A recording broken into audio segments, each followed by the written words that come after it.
अभी तक नामकरण संस्कार नहीं हुआ। एक दिन वसुदेव जी ने गर्गाचार्य जी से कहा कि गुरुदेव एक काम करो, आप गोकुल जाएं और एक बालक तो 1 वर्ष से ज्यादा हो गया और एक बालक 1 वर्ष पार कर गया, लेकिन अभी भी नामकरण संस्कार नहीं हुआ। नंद बाबा और यशोदा मैया तो ऐसे ही काम चला रहे बिगर नाम। और आज गर्गाचार्य जी महाराज आए, नंद बाबा ने देखा, बड़ा स्वागत किया और स्वागत के बाद नंद बाबा ने कहा कि बाबा जब से लाला का जन्म हुआ है तब से कोई न कोई घटना घट रही है। कभी पूतना आ जाती है तो कभी सक्टासुर आ जाता है, कभी तृणाव्रत। आखिर देखो तो सही लाला के भाग में क्या है। गर्गाचार्य जी ने कहा कुंडली बताओ। अरे बोले तुम तो कुंडली की बात कर रहे, अभी तक नामकरण संस्कार नहीं हुआ। देखो 4 वर्णों के लिए शास्त्र में लिखा है 12 दिन के बाद सजनो 10 दिन में ब्राह्मण का नामकरण संस्कार होना चाहिए। 16 संस्कार होना। कितने दिन में? 10 दिन के बाद। और इसके बाद सजनो 12 दिन में क्षत्रिय का नामकरण संस्कार होना चाहिए और 20 दिन में वैश्य का और 1 महीने में शूद्र का नामकरण संस्कार होना चाहिए। ये वेद का बात है, लेकिन 1 महीना पार हो गए, बताओ भी नामकरण संस्कार नहीं। गर्गाचार्य जी महाराज ने कहा कुंडली दिखाओ। बोले नामकरण संस्कार नहीं हुआ, क्या कुंडली दिखाएं? और अब आप आ गए हो तो आपके ही श्रीमुख से नामकरण संस्कार हो। और नामकरण संस्कार के लिए भी लिखा है या तो घर में यदि आचार्य हैं आपके यहाँ, कुलगुरु हैं, तो कुलगुरु से ही नामकरण संस्कार कराओ। यदि कुलगुरु नामकरण संस्कार करने में सक्षम नहीं है अथवा कुलगुरु नहीं है तो एक काम करो, कोई आचार्य विद्वान से, कोई संत से नामकरण संस्कार करवाओ, या फिर दादा दादी हो घर में उनसे करवाओ। लेकिन आजकल तो गूगल बाबा से पूछ रहे हैं कि नाम क्या है, बताओ। अच्छा गूगल बाबा जो कहते हैं, कहां चले जा रहे हैं? एक काम करो, हे गर्गाचार्य जी महाराज आप हमारे दोनों बालकों का नामकरण संस्कार कर दो। लेकिन गर्गाचार्य जी ने कहा कि भैया सुनो, हम तुम्हारे बालकों का नामकरण संस्कार नहीं कर सकते। क्यों? बोले हम खास तौर से यादवों के गुरु बाबा, यादवों के पुरोहित हैं और तुम हो ग्वाला, है नहीं? इसलिए और कंस को वैसे ही शक है कि जो नंद का लाला है ये नंद का नहीं है, ये किसका है? वसुदेव जी का। और हमारे द्वारा यदि नामकरण संस्कार हो गया तो उसकी शक जो है हकीकत में बदल जाएगी। और हम नहीं चाहते कि किसी के बालक के ऊपर कोई घटना घटे, परेशानी हो। अरे यदु नाम हम आचार्य ख्यातश्च भुवि सर्वथा। इसलिए हम आपके बालकों का नामकरण संस्कार करेंगे तो एक शर्त पे, किसी को कानों कान खबर नहीं होना चाहिए। और तुम उत्सव भी मनाते हो, गौशाला में लेकर के चलो दोनों बालकों को, किसी को कानों कान खबर नहीं होना चाहिए। गर्गाचार्य से कहा नंद बाबा ने, आप जैसा कहोगे वैसा करेंगे, लेकिन नामकरण संस्कार तो आपके ही श्रीमुख से होगा। अच्छा दोनों माताएं रोहिणी मैया और यशोदा मैया ने विचार किया कि जब बाबा को नाम बहुत सुनो, एक काम करें अपन अदला बदली कर लें दोनों बालकों का। यदि चोखा होगा बाबा तो बता देगा और खड़िया पलटन होगा तो 2 मिनट में पता लग जाएगा। तो आज यशोदा मैया दाऊ भैया को रखे हैं और रोहिणी मैया कन्हैया। और गौशाला में लेकर के जब पहुंची और जैसे ही गर्गाचार्य जी महाराज ने और यशोदा मैया की तरफ देखा तो क्या कहा? अरे यशोदा ये तुम्हारा लाला नहीं है और ये तो रोहिणी का लाला है। तुरंत हीरे का हार निकाला और गर्गाचार्य जी के चरणों में रख दिया। बोले चोखो है बाबा, देखो जान गो। हाँ हाँ, इसलिए अब हम इनका नामकरण संस्कार करते हैं। सुनो, बोले अहम ही रोहिणी पुत्रो रम यन सुहृदो गुणई अहिम ही रोहिणी पुत्रो। सुनो, इनका नाम राम है और जे अपने परिवार का सुहृदों का बड़ा लाडला है, बहुत प्रेम करेगा, इसलिए इनका नाम राम है। अयम ही रोहिणी पुत्रो रमयन सुहृदो गुणई आख्यास्ते राम। इनका विख्यात नाम तो राम है, लेकिन इति बलाधि ज्ञात बलम विदु, इनके अंदर बल बहुत है, इसलिए इनको बलराम कहेंगे। अच्छा, और मैया ने कह दिया था कि नाम में अर्थ जरूर हो, ऐसा नाम रखना सरल सा जिसमें हम दोनों को लेने के लिए कोई परेशानी ना हो, और नाम करते समय, नामकरण संस्कार करते समय अर्थ जरूर बता देना। तो अर्थ बता रहे बाबा जी, अयम ही रोहिणी पुत्रो रमयन सुहृदो गुणई। इनका नाम राम है, इनके अंदर बल बहुत है, इसलिए बलराम। और एक नाम इनका बलभद्र भी होगा, भद्र माने कल्याण, इनका बल समाज का कल्याण करेगा, इसलिए इनको बलभद्र भी कहेंगे। बोलिए बलभद्र जी सरकार की। अच्छा, और इनका मुख्य जो शस्त्र है वो क्या रहेगा? वो रहेगा हल, इसलिए इनका एक नाम होगा हलधर। अच्छा, बलराम जी का शस्त्र बड़ा खतरनाक, हल और मूसल। अच्छा, इन्हें हल कहां से मिला? अब आप लोग जब श्रोता हैं और आ गए हैं श्रोता, तो आप सुनो। भाई क्या है, जब श्रोता हो तो कथा कहने में आनंद आता है, इसलिए हल कहां से मिला इन्हें?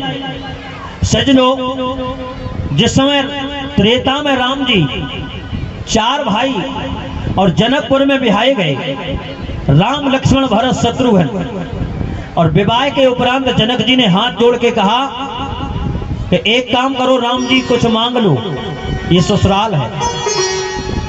तो राम जी ने कहा कि देना चाहते हो तो एक चीज दे दो। बोले क्या? हमारे बारात में अयोध्या से जितने लड़के कुंवारे आए हैं उनका सबका विवाह करा दे। राम जी ने मांग की है। मानस में गोस्वामी जी ने भाव लिखा,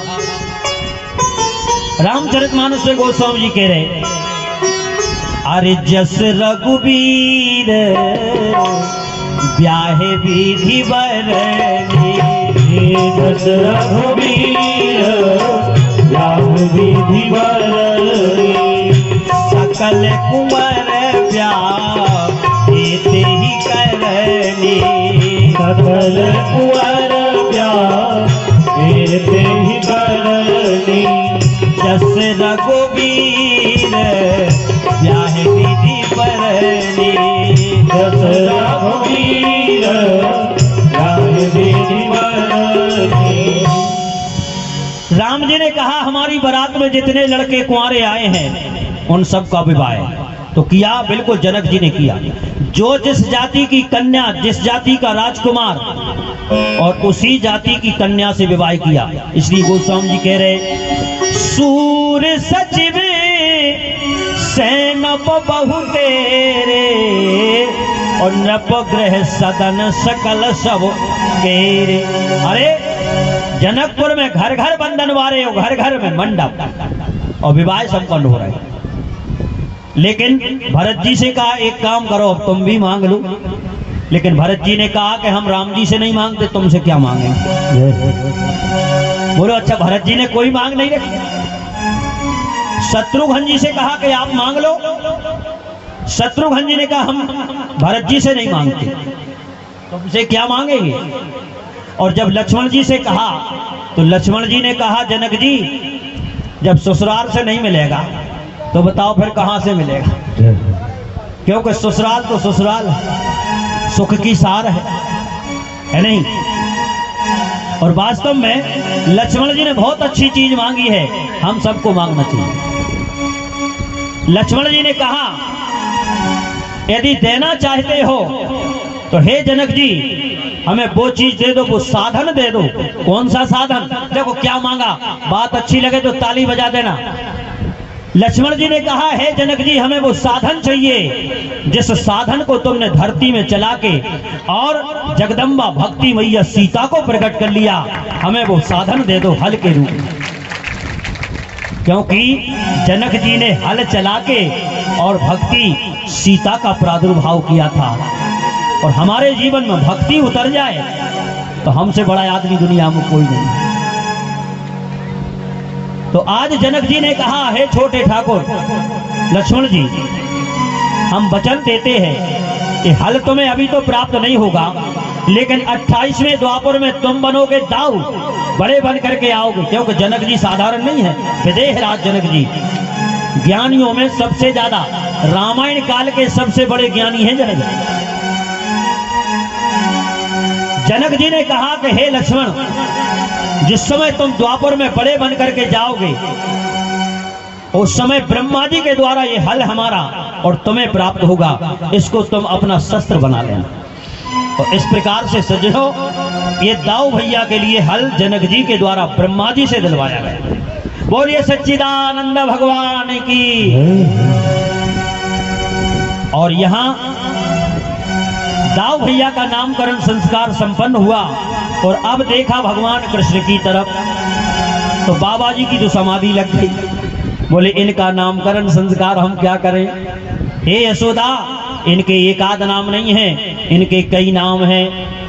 अरे इनके नामों अनेक अनोखा, इनके नाम अनेक अनोखा, इनके नाम अनेक अनूपा, इनके नाम अनेक अनूपा। मैं नृप कहूँ सो मतियन रूपा, मैं नृप कहूँ सो मतियन रूपा। इनके एक आध नाम नहीं है, कई नाम है, लेकिन मैया ने कहा एक सरल नाम रखो। भाई कई नाम तो होंगे, लेकिन हमें एक नाम ऐसा सरल चाहिए जो आधार कार्ड से लिंक हो जाए। अच्छा बताओ, एक आदमी के अगर कई नाम हो तो आप बताओ मिश्रा जी, शासन परेशान हो जाए। इसलिए यशोदा मैया ने कहा बाबा ने कि हमें अनेक नाम से मतलब नहीं है, तुम तो एक नाम रख दो सरल, जो आधार कार्ड से लिंक हो, सब जाने। तो बाबा जी ने कहा सुनो, हम इनका नामकरण संस्कार करते हैं। आसन वर्णा स्त्रियो आशीग्रह तो अनुगम तनो, शुक्लो रक्त स्थिता पीत इंदानी कृष्णताम गता। सुनो, ये पहले शुक्ल वर्ण थे, फिर रक्त वर्ण हुए और फिर पीत वर्ण हुए, लेकिन अब की बार ये सांवले बन करके आए हैं, इसलिए इनका नाम है कृष्ण। बोले अर्थ और बता दो। बोले आकृष्टि इति कृष्णा। एक बार जीव इनका नाम ले ले और एक बार इनका कोई दर्शन कर ले तो जैसे चंचल मछली और सजनो बंसी में फंस जाती है, इसी प्रकार मनुष्य का चंचल मन एक बार इनका नाम लेने मात्र से और इनमें फंस जाता है, फिर निकलता नहीं है। इसलिए अपने नाम में ये रकार मन बंसी लेकर के आए। एक बार नाम लिया और मनुष्य का मन भगवान में फंस गया, इसलिए आकृष्टि इति कृष्णा। बोलिए बाल कृष्ण भगवान की। ऐसे नामकरण संस्कार होना चाहिए, आजकल के नामकरण संस्कार की बात नहीं। भाई आज के बताओ, कोई इनका अर्थ ही नहीं है। अब चिंटू, पप्पू, गुड्डा है नहीं। अच्छा इनका कोई अर्थ है बताओ। अच्छा एक गांव में हम गए और उस घर में 3 आदमी और 3 के एक ही नाम। हमने पूछा बेटा से, हमने कहा बेटा तुम्हारा नाम क्या है? बोले गुरुजी हमारा नाम पप्पू। तो हमने कही तुम्हारी पिताजी का? बोले गुरुजी पप्पू। हमने कही मम्मी का नाम क्या है? बोले गुरुजी पप्पू। हमारी तो खोपड़िया घूम गई। हमने कहा भैया इसका अर्थ बता दे यार। बोले गुरुजी असल में बात क्या है कि हमारा नाम तो पप्पू है ही, लेकिन जब पापा मम्मी को बुलाती हैं तो कहते हैं ए पप्पू जरा इधर आना, और जब मम्मी पापा को बुलाते हैं तब वो भी कहती हैं ए पप्पू जरा इधर आना। तो देखो पापा भी पप्पू और हम भी पप्पू और मम्मी भी पप्पू। अब बताओ जो पप्पुओं से काम चलेगा? अरे नामकरण संस्कार भी हो, अंतिम समय पे यदि बेटा का भी नाम लिया जाए और यदि प्राण छूट जाए तो भगवत धाम की प्राप्ति हो, ऐसा नामकरण होना चाहिए। इसलिए आचार्यों से नामकरण संस्कार करवाओ, नहीं तो आजकल तो आंटी जी रख रही है नामकरण, आंटी जी आंटी का वाला है। इसलिए सज्जनों नामकरण संस्कार हुआ, और नामकरण संस्कार बोले इनके एक आध नाम नहीं है, कई कई नाम है। अरे कोई कहे गोविंद है, कोई गोपाला, अरे मैं तो कहूँ सांवरिया बांसुरिया वाला, मैं तो कहूँ सांवरिया बांसुरिया वाला, अरे मैं तो कहूँ सांवरिया बांसुरिया वाला, मैं तो कहूँ सांवरिया बांसुरिया वाला। अरे राधा ने श्याम कहा मीरा ने गिरधर, राधा ने श्याम कहा मीरा है गिरधर, कृष्णा ने कृष्ण कहा खूब जाने नटखट, कृष्णा ने कृष्ण कहा खूब जाने नटखट, वालों ने तुमको पुकारा गोपाला, वालों ने तुमको पुकारा गोपाला, मैं तो कहूँ सावरिया बांसुरिया वाला, मैं तो कहूँ सांवरिया बांसुरिया वाला।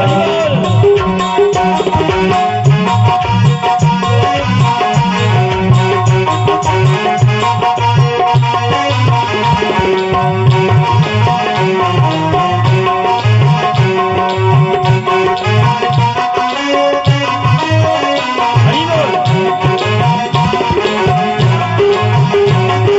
कोई कहे गोविंद कोई गोपाला, कोई कहे गोविंद कोई गोपाला, मैं तो कहूँ सावरिया बांसुरिया वाला, मैं तो कहूँ सांवरिया बांसुरिया वाला।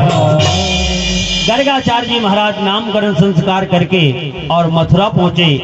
यहाँ पर भगवान 1 वर्ष पार कर गए, और यहाँ एक दिन भगवान ने एक मंडली बनाई जिसे कहते हैं चोर विद्या प्रसारण मंडल, और मंडल बना करके सज्जनों घर घर में